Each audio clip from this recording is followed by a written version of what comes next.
ماں باپ سے اظہار ضروری ہے. یوں بیٹھے، گھٹنے اٹھائے اور ہاتھ یہاں رکھے اور سر دیا گھٹنوں میں ایسے، اور یوں سر نیچے کر کے جو روئے ہیں جیسے چھوٹے بچے روتے ہیں. آپ نے دیکھا چھوٹے بچے گھروں میں ایسے روتے ہیں ایسے. ہم بھی بہت روئے اس طرح منہ گھٹنوں میں دے کر. تو میرے نبی گھٹنوں میں منہ دے کر جوں روئے کئی گھنٹے روتے رہے. سن 2000 میں حضرت آمنہ کی قبر کی زیارت کے لیے پہنچا. ڈھونڈتے اللہ نے پہنچایا. ایک رہبر کو ساتھ لیا. وہ پہاڑوں کے اندر وہ قبر ہے، تو اندر ہمیں لے گیا.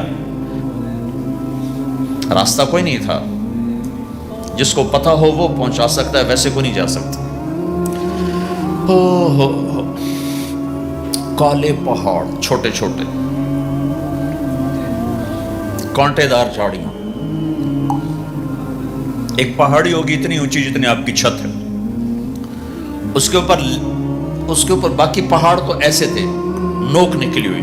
وہ اوپر فلیٹ تھا، کوئی 10 بائی 10 تقریباً. وہاں میرے نبی کی ماں آرام کر رہی تھی.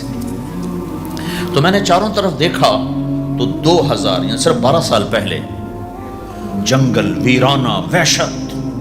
1400 سال پہلے یہاں کیا ہوگا.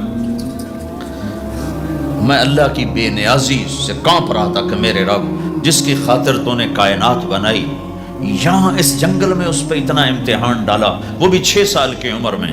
باپ دیکھا نہیں، بہن کوئی نہیں، بھائی کوئی نہیں، خالہ کوئی نہیں، کوئی ساتھی کوئی نہیں. 3 دن بعد یہ موت آتی تو مکے میں آتی تو کئی سینے سے لگاتے. 3 دن پہلے یہ موت آتی تو مدینے میں آتی، کئی سینے سے لگاتے. مدینے سے بھی نکالا اور مکے سے بھی دور کیا، اور جنگل کے اندر صرف 25 سال کی عمر میں اماں آمنہ رضی اللہ تعالیٰ عنہا پہ موت نے وار کیا. اور اللہ کے نبی گھبرا گئے. 6 سال کے بچے کو سمجھ میں نہیں آ رہا کہ یہ کیا ہو رہا. حضرت آمنہ بول نہیں پا رہے. مجھے لگتا ہے غالباً ہارٹ اٹیک ہوا ہوگا. 3 افراد، والدہ، خادمہ ام ایمن اور میرے نبی. اور حضرت آمنہ یوں تڑپ رہی تھی، ایسے پہلو بدل رہی تڑپ رہی تھی، اور آپ سہمے ہوئے بیٹھے تھے اور سمجھ میں نہیں آ رہا تھا ہوا کیا ہے. پھر حضرت آمنہ نے آخر میں اپنے آپ کو، ہارٹ اٹیک میں بولا نہیں جاتا، مجھے ہوا تھا تو مجھے پتا ہے بولا نہیں جاتا.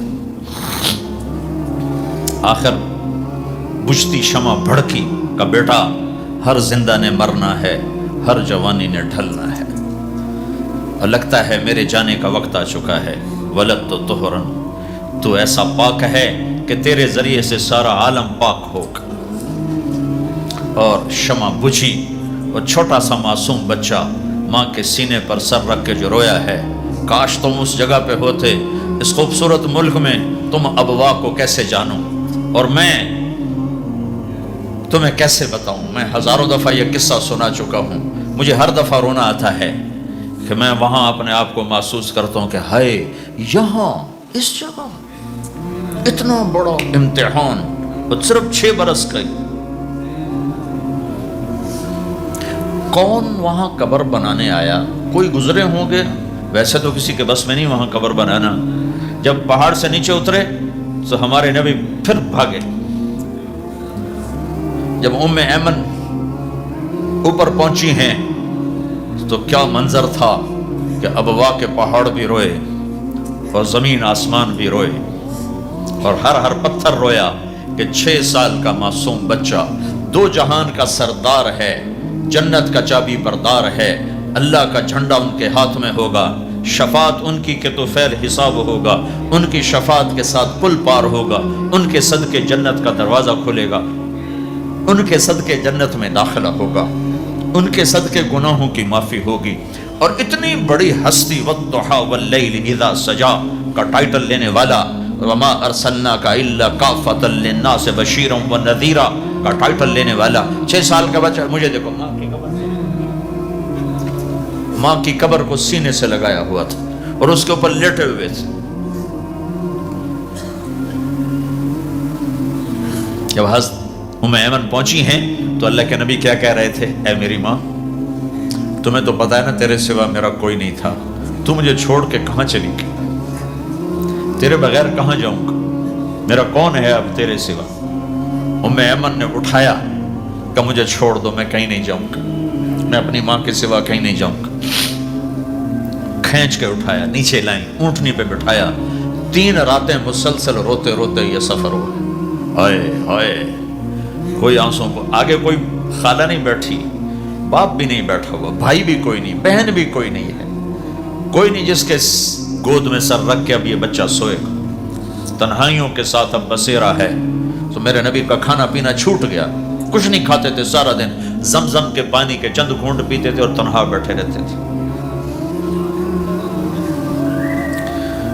تو اس پر آپ نے یہ کہا کاش میری ماں ہوتی تو میں ایسی خدمت کرتا کہ اس کے پیچھے نماز بھی توڑ دیتا۔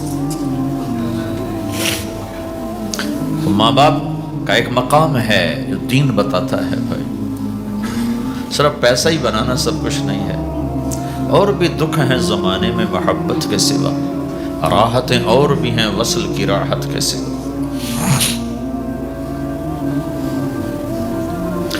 ماں باپ کا ایک مقام ہے، ان کو مقام دو، لیکن ماں کی وجہ سے بیوی حارثہ بن نعمان، 2 صحابہ کے بارے میں آتا ہے کہ جیسی انہوں نے ماں کی خدمت کی اور کسی نے نہیں کی، ایک حضرت عثمان، ایک حارثہ بن نعمان۔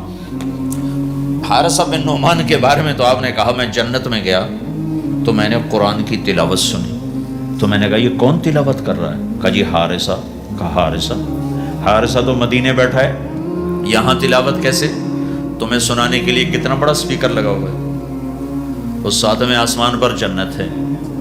تو کہا فرشتوں نے کہ جی ماں کی ایسی خدمت کی ہے، جب قرآن پڑھتے ہیں اللہ ساری جنت کو سناتا ہے۔